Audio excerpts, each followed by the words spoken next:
Stop trusting your grocery list. This isn't a supermarket tour. It's an evidence lockup. For years, massive food conglomerates have been selling you industrial lies packaged as supposed nourishment, manipulating your senses at a chemical level.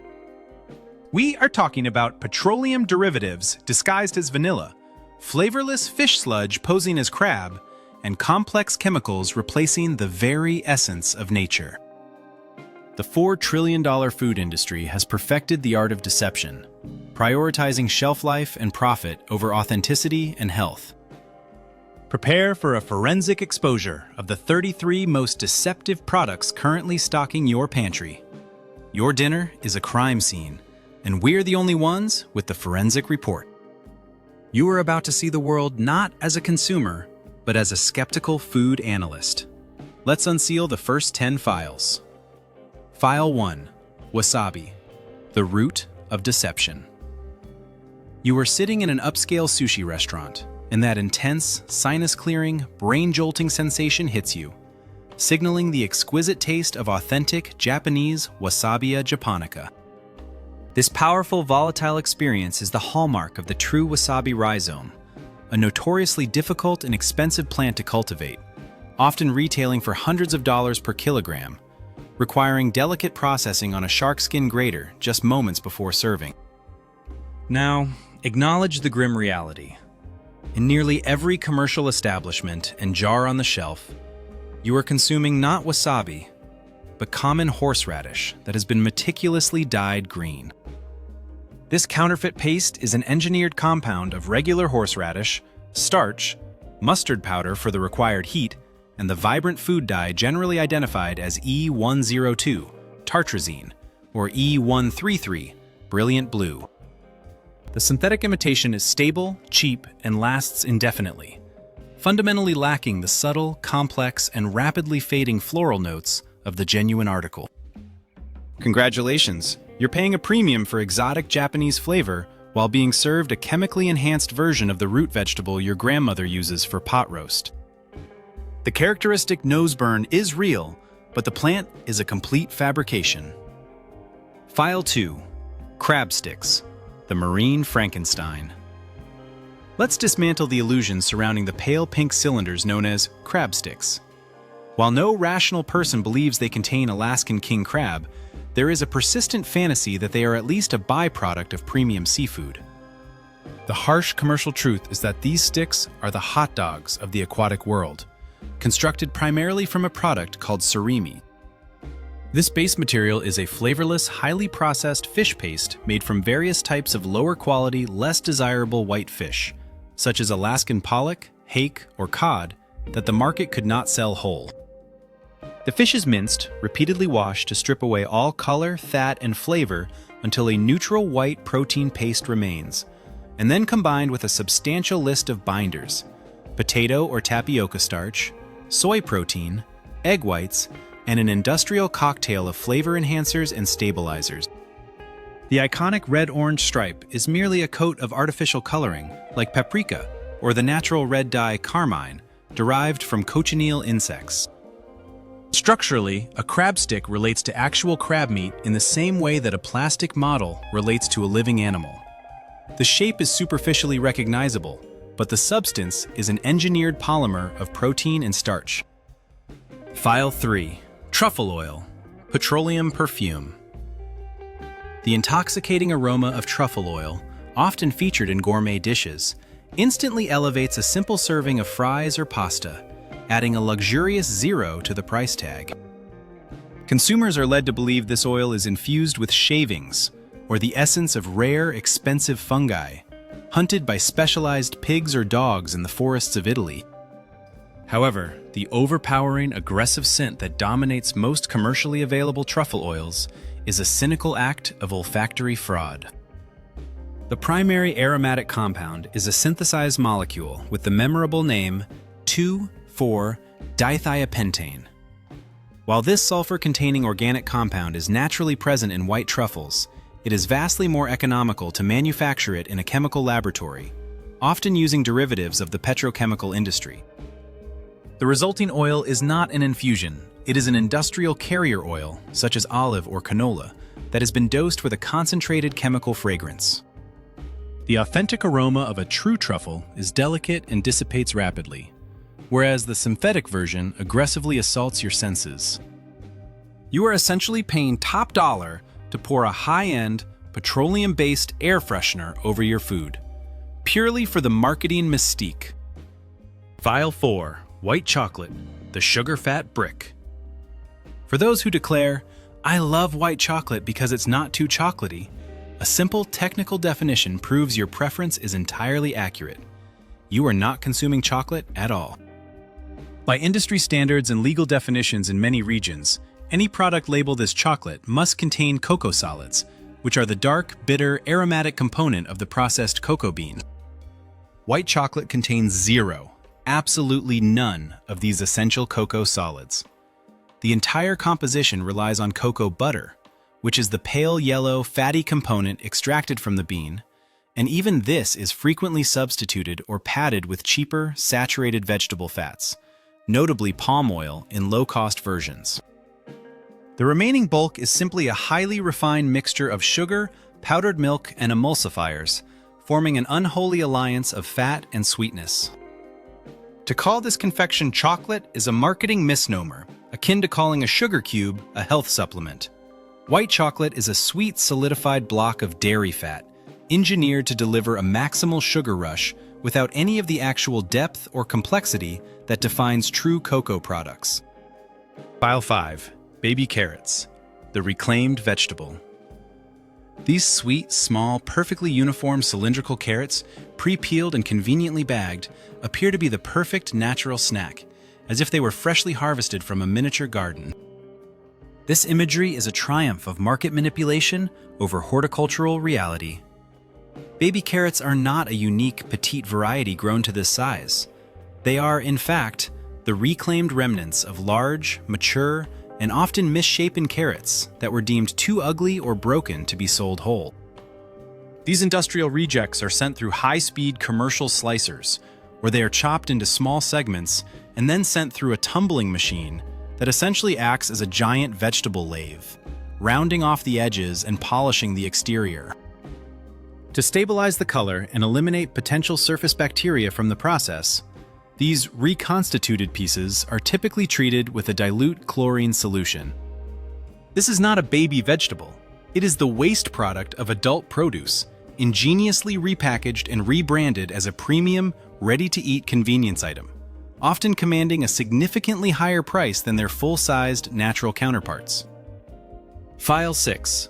Balsamic vinegar, the counterfeit aristocrat. True traditional balsamic vinegar, Aceto balsamico tradizionale di Modena, is a product of extraordinary patience and expense, legally required to be aged in a succession of wooden barrels for a minimum of 12 years, achieving a syrupy density and complex flavor profile. A single bottle of this authentic elixir can cost hundreds of dollars, making it more of an investment than a condiment. The bottle you purchase for a low price at the grocery store is a crude and aggressive imitation. This commercial product is primarily common wine vinegar that has been cheaply augmented with significant amounts of caramelized coloring, often E150D or plain sugar, glucose, and thickening agents to mimic the viscosity and deep brown hue achieved through years of slow aging. A quick review of the ingredient label will instantly expose the fraud. If it contains any form of coloring or added sugar, you are buying a hastily manufactured acidic liquid. You are dressing your caprese salad with a cheap, sugar-laden acid that only pretends to be a dignified Italian noble, providing sweetness and tang without any of the sophisticated depth the name implies. File 7. Boxed orange juice, the flavor ghost. Deception rating: scent engineered. You pick up a carton of 100% not from concentrate orange juice, expecting the pure, invigorating essence of freshly squeezed fruit, a direct gift from nature. To ensure the juice can be stored in massive, oxygen-free tanks for up to a year without spoiling, a critical step for global logistics, it is subjected to a process of deoxygenation. While this preserves the liquid, it simultaneously strips the juice of its volatile flavor and aroma compounds, turning it into a bland, shelf-stable, lifeless sludge. To resurrect this flavorless ghost just prior to packaging, manufacturers utilize meticulously engineered flavor packs, or flavor pecks, proprietary combinations of aromas derived from orange byproducts, often developed by the same perfumery companies that design commercial scents. This chemical intervention ensures that the juice of a specific brand tastes exactly the same, regardless of the season, the orange crop, or the continent it originated from. You are not drinking nature's harvest. You are drinking a sterile concentrate that has been reinfused with a synthetic fragrance designed to trick your brain into recognizing the taste of a fresh orange. File 8. Stackable chips. The potato cardboard. Observe the geometrically perfect, uniform, hyperbolic parabola of the chips found stacked in a paper tube. Do you genuinely believe that any potato, in its natural state, can be sliced into such a consistently identical shape? The truth is that these chips have an exceedingly distant relationship with an actual whole potato tuber, existing closer to particle board than to a sliced vegetable. The entire product is manufactured from a reconstituted dough.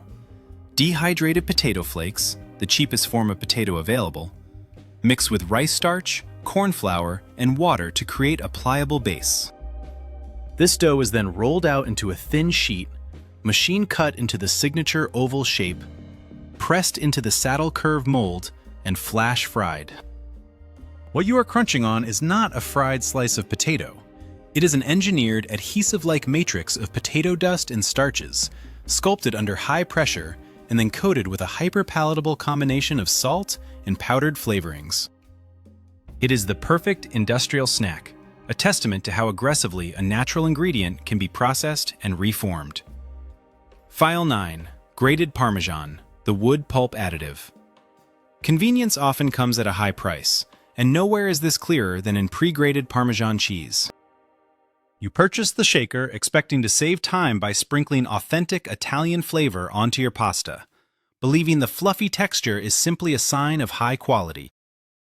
Now look closely at the ingredient list for the mysterious yet frequently listed component: cellulose. This substance is, unequivocally, wood pulp, specifically finely ground wood fiber derived from plant materials, often hardwoods.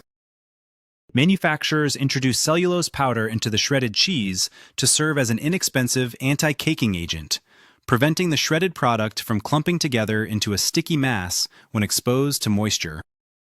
Regulatory bodies often permit an addition of up to 2% to 4% by weight. However, independent tests have consistently found cheaper brands exceeding this limit significantly. Consequently, when you generously apply this cheese to your meal, you are functionally consuming a small yet notable percentage of flavorless sawdust mixed in with your dairy product. File 10. Farm salmon, the gray marketing lie. The vibrant, deeply desirable pink to red hue of salmon fillet is universally associated with freshness, high omega-3 content, and health benefits. Wild salmon naturally acquire this striking color by consuming a diet rich in crustaceans, such as shrimp and krill, which contain the pigment astaxanthin. However, the vast majority of salmon sold in supermarkets is farmed, raised in cramped pens on a highly restricted diet of soy and cornmeal. Their natural flesh color, lacking the required pigments, is an unappealing, sickly gray. To meet consumer expectations, farmers systematically treat the fish as a cosmetic product. They consult a specialized color guide known as the Samofan, a chart similar to a paint swatch catalog, to select the exact shade of pink the market demands. A synthetic version of astaxanthin or canthaxanthin is then added to the feed, acting as an internal dye. You are consuming a fish that is naturally gray, but has been given a thorough, chemically induced tan from the inside out to make it commercially viable. File 11. Commercial honey, the sweet lie. Honey, often perceived as nature's perfect, pristine sweetener, is perhaps the most brazenly counterfeited product in the global pantry.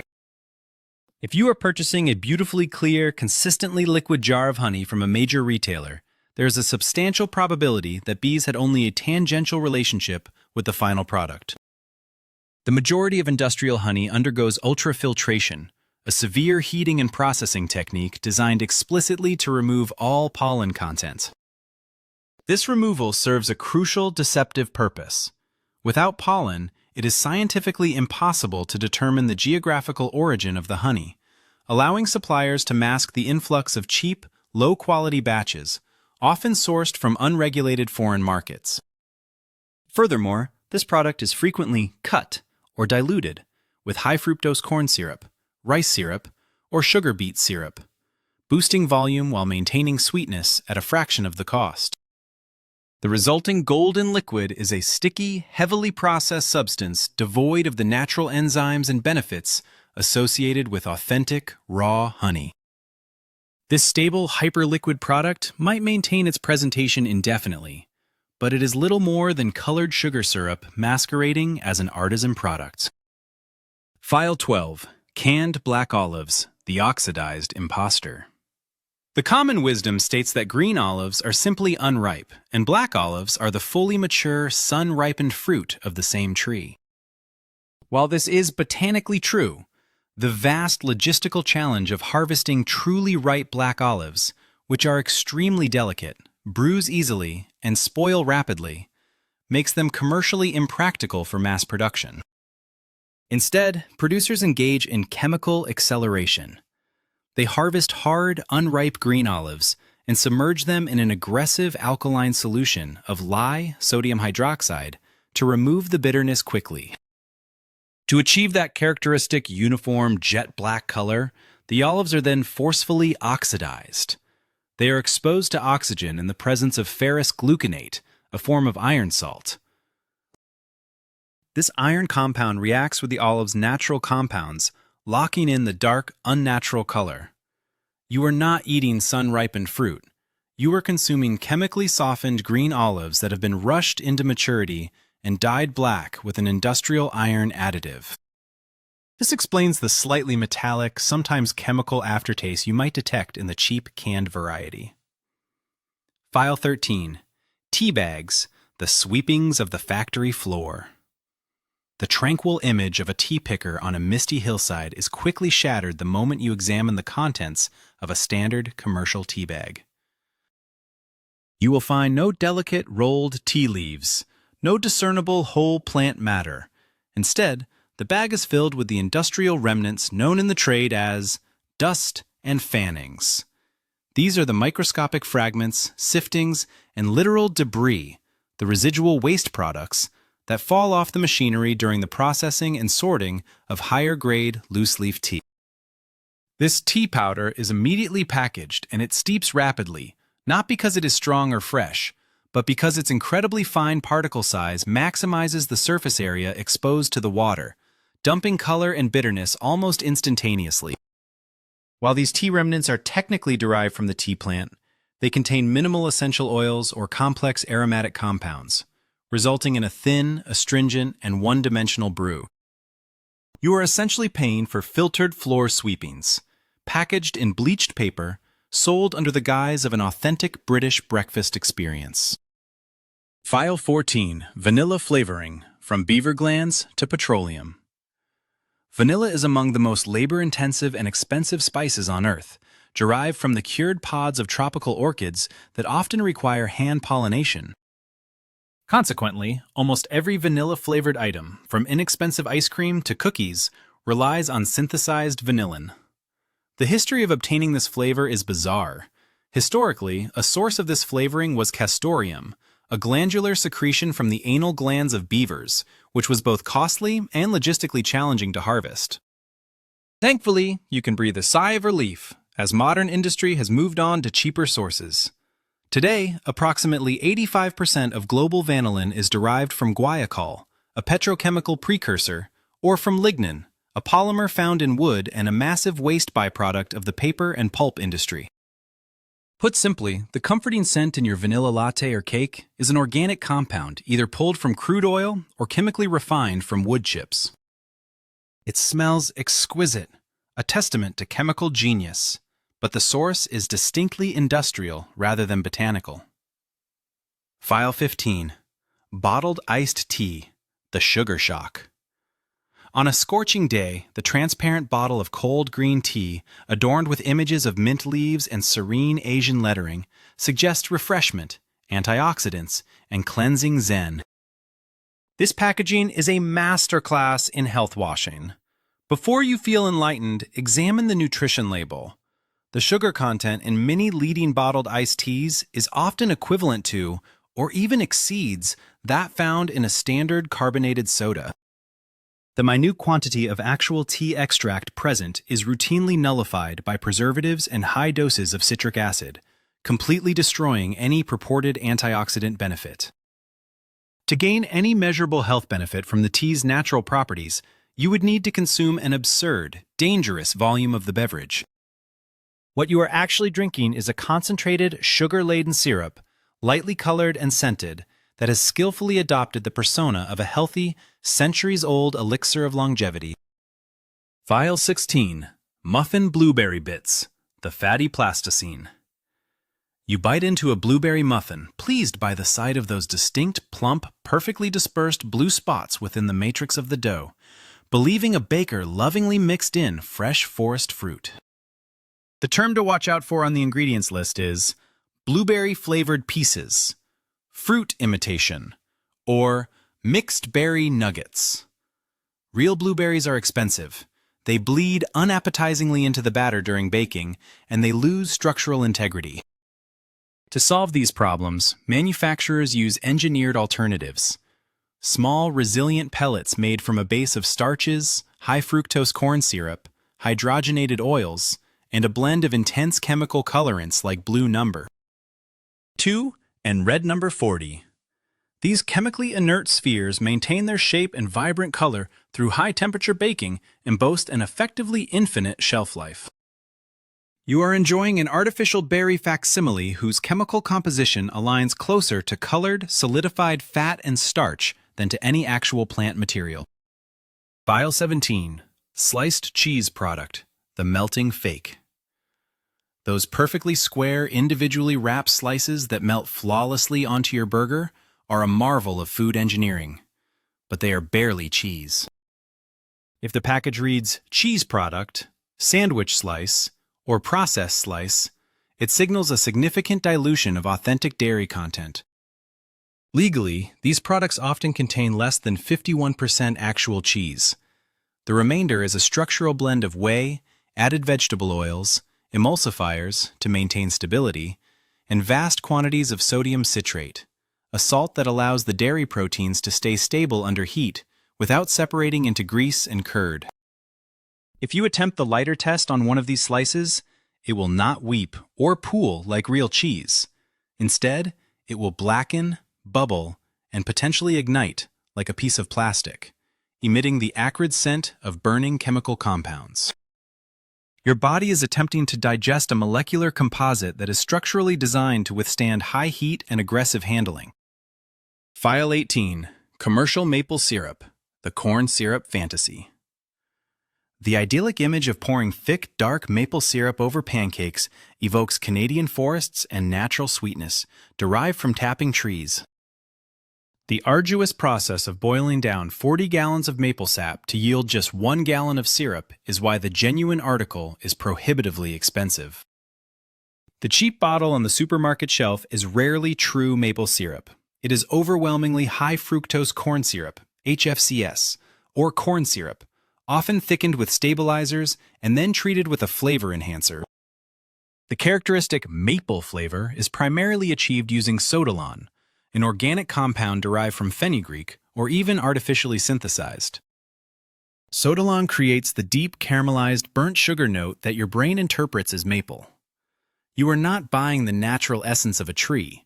You are consuming an inexpensive, mass-produced sugar substitute that has been carefully perfumed to evoke the scent of a Canadian autumn. File 19. Bouillon cubes, MSG cubed. The golden cube promises a rich, homemade chicken or beef broth in 2 minutes, a powerful dose of comfort and flavor that instantly fills the kitchen with a savory aroma. However, analyze the cube's compressed structure. It is typically 80% salt, heavily hydrogenated fats, often palm oil, and wax-like binders. Crucially, the remaining percentage is dominated by monosodium glutamate, MSG, the umami-boosting ingredient that chemically tricks your palate and brain into perceiving a deep, meaty, savory richness that does not exist. Where is the actual chicken? At best, it is less than 1% of the total mass, appearing far down the ingredient list as powdered, dried bone, skin, or meat scrapings, well after the yellow colorant, riboflavin. The chicken did not merely participate in the creation of this soup, it barely registered its presence. You are drinking highly salted, oily water, fortified with a powerful flavor signal. File 20. Extra virgin olive oil, the Agro-Mafia blend. You pay a significant premium for a bottle labeled extra virgin, imagining Italian farmers cold-pressing olives immediately after harvest. The olive oil industry is famously one of the most corrupt agricultural markets globally, plagued by organized criminal activity, referred to as the agro-mafia. It is conservatively estimated that up to 70% of extra virgin oil exported from major hubs is either mislabeled or fraudulently blended. The product is frequently diluted with significantly cheaper industrial seed oils such as soybean, sunflower, or canola oil, which are then enhanced with chlorophyll for a green color and beta-carotene to simulate the richness of olive flavor. The high price you pay is based purely on the fraudulent labeling. You are likely cooking with a cocktail of cheap fats, marked up astronomically and sold as liquid gold, a business plan heartily endorsed by organized crime syndicates interested only in profit margin. File 21. Red Caviar Imitation, the Alginate Orb. The classic celebratory canapé, red salmon caviar on toast. You open the discounted jar and find perfectly uniform, identically sized, vibrant red spheres. The real test of authenticity occurs when you eat them. If the roe does not burst with a pleasant, salty snap, but instead feels rubbery, sticky on your teeth, or simply rolls around like a tiny plastic bead, you are eating a synthetic imitation. This product is typically manufactured from alginate, derived from seaweed, gelatin, or carrageenan, mixed with fish broth, and injected into calcium chloride baths to form the perfect spherical shape. The color is achieved with dyes. A simple hot water test exposes the scam.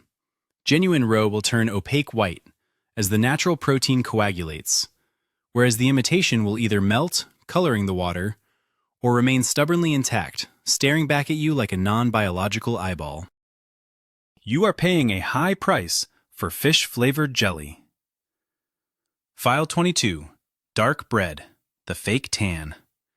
As the consciously healthy shopper, you deliberately bypass the puffy white loaf for a dense dark brick, assuming this means you have opted for nutrient-rich, complex, whole-grain rye bread. Genuine rye bread is characteristically heavy, slightly sour, and intensely compact, requiring a slow, complex baking process that many industrial producers deem too costly and time-consuming. Instead, the deception is simple. Manufacturers use mostly cheap, bleached wheat flour, the same base as white bread, and achieve the rich, appetizing dark color through cosmetic application. They heavily rely on malt extract, or more commonly, caramel coloring, E150, the exact sugar-based dye used to achieve the signature hue of cola sodas. This process allows them to market a high-glycemic, light-textured wheat product as a hearty, traditional dark loaf. You are consuming a typical carbohydrate bomb that has merely been sent to a tanning salon, adopting a darker facade to masquerade as a healthier, premium, and traditionally robust foodstuff. File 23. Soy sauce, the 3-day chemical warfare. Authentic high-quality soy sauce is a complex product of natural fermentation, a slow, venerable process where soybeans and wheat are brewed over a period ranging from 6 months to 2 years, resulting in a rich, deeply nuanced umami flavor. The inexpensive soy sauce commonly found in dispensers and bulk bottles, however, is a product of speed and aggression known as acidic hydrolysis. In this brutal 3-day process, defatted soy meal is dumped into giant vats and boiled with high concentrations of hydrochloric acid. This rapidly breaks down the proteins. The resulting mixture is then neutralized with a powerful base, caustic soda, colored with caramel dye, and heavily salted to cover the raw chemical taste. This method is fast and extraordinarily cheap, but it often leaves behind trace amounts of potentially carcinogenic chloropropanols, a grim chemical side effect.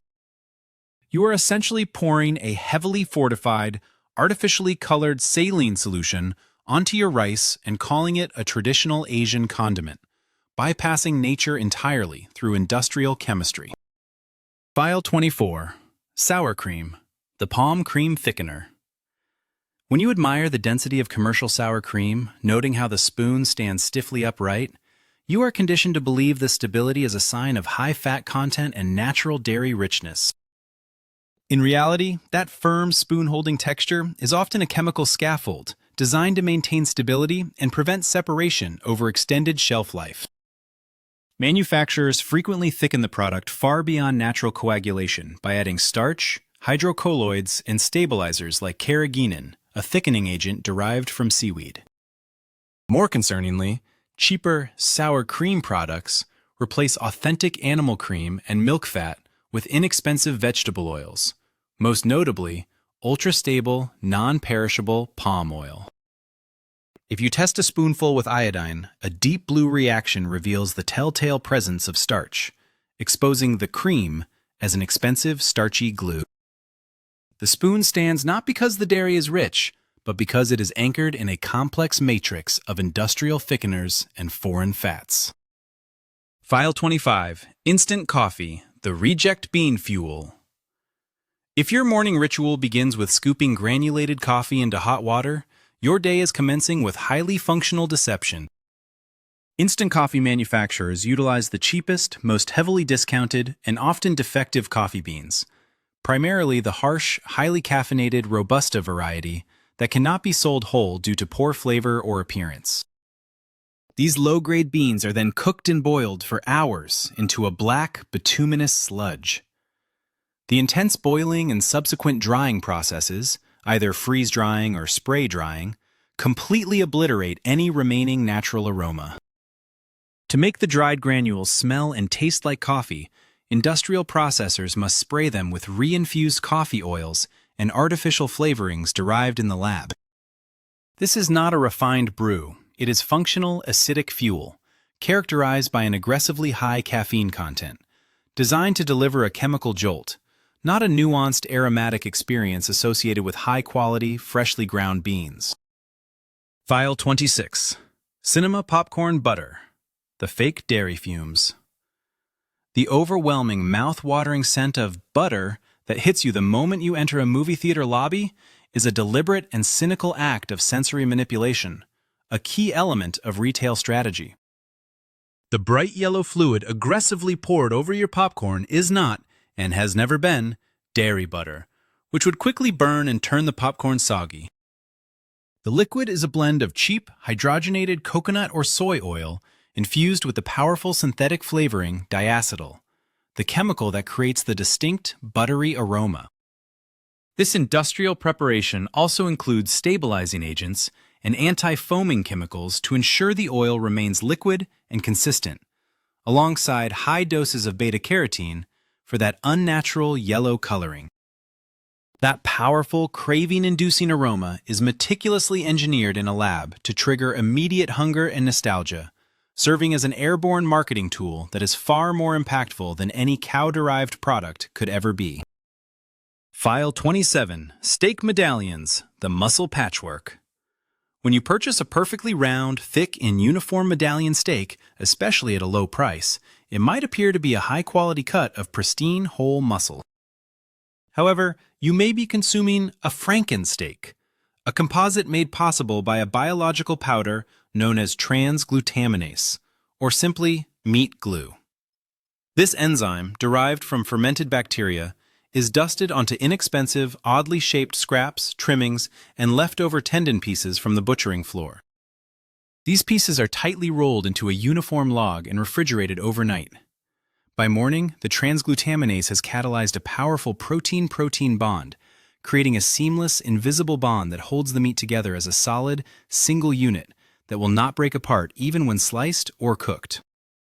You are paying a premium for a high-quality presentation, but you are eating a reconstructed puzzle made of low-grade offcuts, expertly held together by a biological adhesive. File 28. Marinated meat, the shelf life extender. During grilling season, the pre-marinated meat buckets sold in supermarkets promise convenience and flavor. Remember this critical retail rule. When meat is nearing its expiration date, or if it has started to exhibit slightly off-putting smells or discoloration, it is not discarded. Instead, it is routed immediately to the marinade department.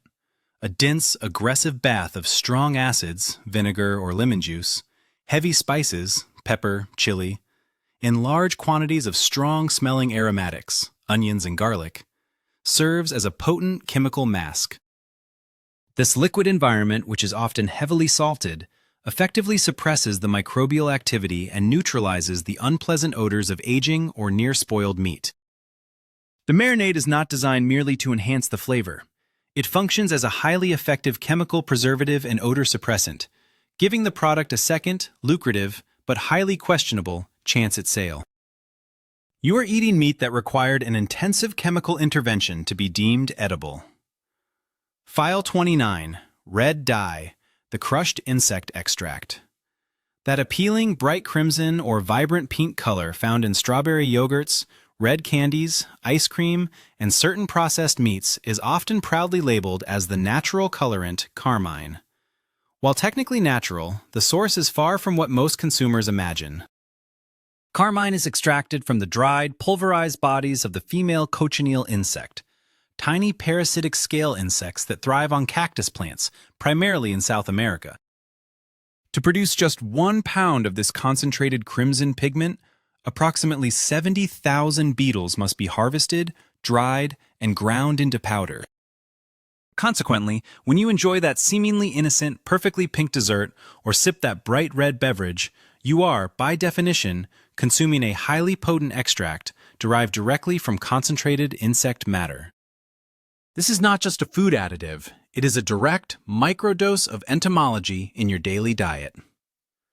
File 30. Bottled kvass, the cola imitation. Kvass, as a traditional beverage, is a naturally fermented drink derived from rye bread and malt, acquiring its light carbonation and complex, slightly sour profile during a slow biological process. Look at the ingredient list of a cheap, mass-produced bottled kvass. If you see carbon dioxide, CO2, artificial sweeteners, and phosphoric or citric acid listed, you are holding a cynical imitation. This version is created by rapidly mixing water, a highly concentrated rye extract, often just coloring, sugar, and then force carbonating the liquid directly from a tank, mimicking the sparkle of natural fermentation. This product is structurally closer to a generic brown soda than to the traditional drink it attempts to honor. It is sweet, fizzy water with a light flavor of malt and a touch of acid, wearing a cultural costume but lacking all the live, complex characteristics that define authentic kvass. File 31. Ground coffee, the insect protein bonus. When you choose the convenience of pre-ground coffee, thinking you're getting pure bean particles, you are inadvertently accepting an unavoidable industrial reality of the milling process. Large-scale coffee warehouses are rarely sterile environments, and the dried beans are inevitably colonized by various stored product insects, mites, and cockroaches. When the massive vats of coffee beans are sent through the roasters and grinders, separating these tiny embedded insect particles is technologically impossible. The U.S. Food and Drug Administration, FDA, and other global quality control agencies officially acknowledge and legally permit a certain threshold of natural defects in ground coffee, specifically, up to 4% insect fragments by weight. This means that every pot of pre-ground coffee you brew contains a measurable amount of roasted, finely minced insect protein, an unsavory, unavoidable truth of large-scale commodity food processing. File 32. Fake sea scallops, the stamped scam. Sea scallops are a high-value delicacy, naturally varying in size and exhibiting a slightly irregular shape. If you encounter remarkably inexpensive, suspiciously uniform, and perfectly white cylindrical scallops, especially in bulk frozen bags, you are most likely the victim of a fraudulent substitution known as punch-out fish. Manufacturers take cheap, tough white fish, often the wings of skate or the flesh of small sharks, and pass the meat through a die-cutting machine that precisely punches out perfect, coin-shaped medallions, mimicking the shape of a scallop mussel. These stamped pieces are then often soaked in a phosphate solution, a chemical bath that whitens the fish, artificially tenderizes the tough fibers, and, crucially, forces the fish to absorb significant amounts of water, artificially boosting the weight and profit margin. You are consuming low-grade fish that has undergone cosmetic surgery and chemical waterlogging to pose as an elite mollusk. File 33. Bottled water, the municipal myth.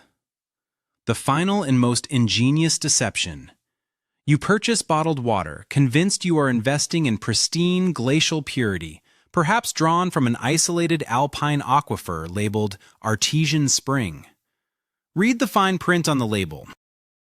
If the source is listed as purified water, from a centralized municipal source, or classified as Category 1, you are paying for common, standard tap water that has simply been passed through additional carbon and micron filters, and potentially disinfected with ozone. Manufacturers take public water, which costs pennies per 1,000 gallons, package it in petroleum-based plastic, and retail it at prices often exceeding that of gasoline, a markup commonly reaching 3,000% or more. This is the ultimate business model, selling consumers a product they already have access to at home, relying entirely on sophisticated marketing and the psychological promise of purity and safety. End of dossier.